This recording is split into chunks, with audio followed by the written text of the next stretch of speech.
Alright, I'm recording this on May 11th of 2020. Yesterday I made a video about various things that I observed that could use some improvement in my everyday life that I observed during the lockdown, especially lifestyle habits, right? My eating habits, my sleeping habits, my habits of picking my ears. I know it sounds really silly, but I have a habit of not thinking very much about picking my body parts sometimes, and now that we're kind of forced to think about it, and now that people around us remind us about it, it's something that I've been watchful for.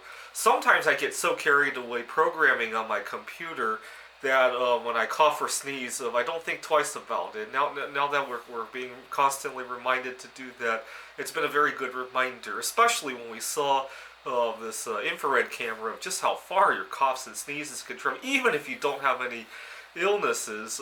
It makes you wonder, especially I like to think about if I'm eating something and I might be coughing or sneezing particles out, there might be people with allergies to what I'm eating. I'm a little bit more considerate on that regard. I don't necessarily believe that viruses alone could cause illness, but I definitely do believe that there are certain food ingredients that people should avoid. So now that I've seen the infrared cameras and all that, it's made me think twice about it. So there's one more thing that I want to correct for, and this came to light today actually.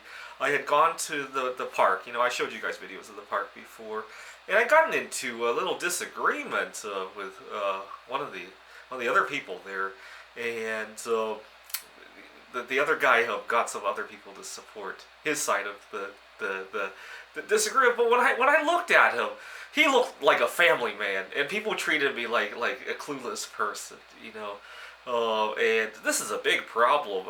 If it's an argument at the park, okay, I'll let it slide. I can move on from that. I go home and I forget about it. I clear it out of my head. I never have to see this guy again. Gone. But at the workplace or when I'm negotiating, I talked about yesterday how I had a little bit of little bit of a problem when I was negotiating with my landlord, right? Or when I do any sort of gigs on Craigslist, or when I buy and sell coins. I love dealing on Craigslist.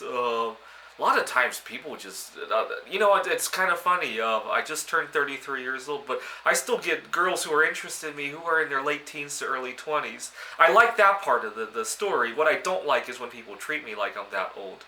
At the workplace, when I'm renting, when I'm trading coins, when I'm at the park, when I'm traveling, when I go on vacation, and or when or especially when I deal with clients, I do private tutoring. I sometimes get clients who walk over me. They cancel on me last minute. They treat me like a child. I had one client. Well, she was also Asian, right?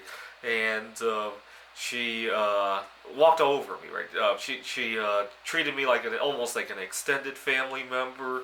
It just made it very difficult to negotiate in a business sense of things, right?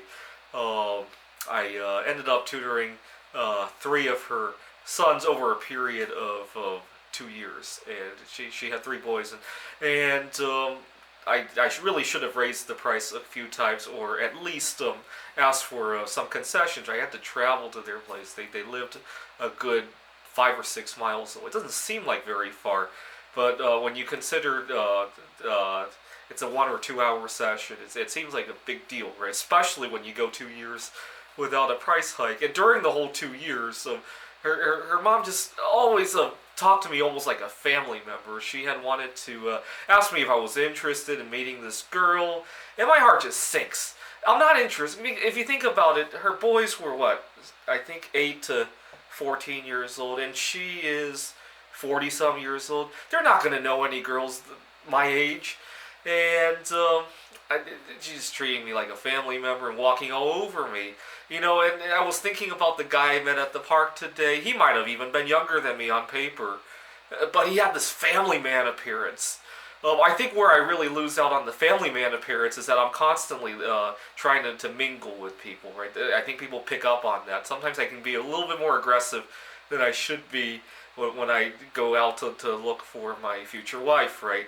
And people pick up on that side. I got to be a little bit more discreet in how I do this, especially if I'm trying to do this in the workplace. Maybe I need to dial that back a little bit. But even when I go to the park or deal with people on Craigslist or go on vacation, maybe I should dial this back a little bit. I think it's really hurting me. I was just thinking. I was thinking about my clients and my job and trading coins, and I was just thinking, if only because when people don't treat me like a family man, and it's kind of costing me money, right? If it didn't cost me that money, I could probably actually use that money to actually do something that might actually help me meet my future wife, or especially travel to Taiwan, right? But instead, I get walked on all over here in the United States, right? So I really got to zoom out and look at the big picture. That's the big picture from 30,000 feet, looking downward, right? Thanks for watching.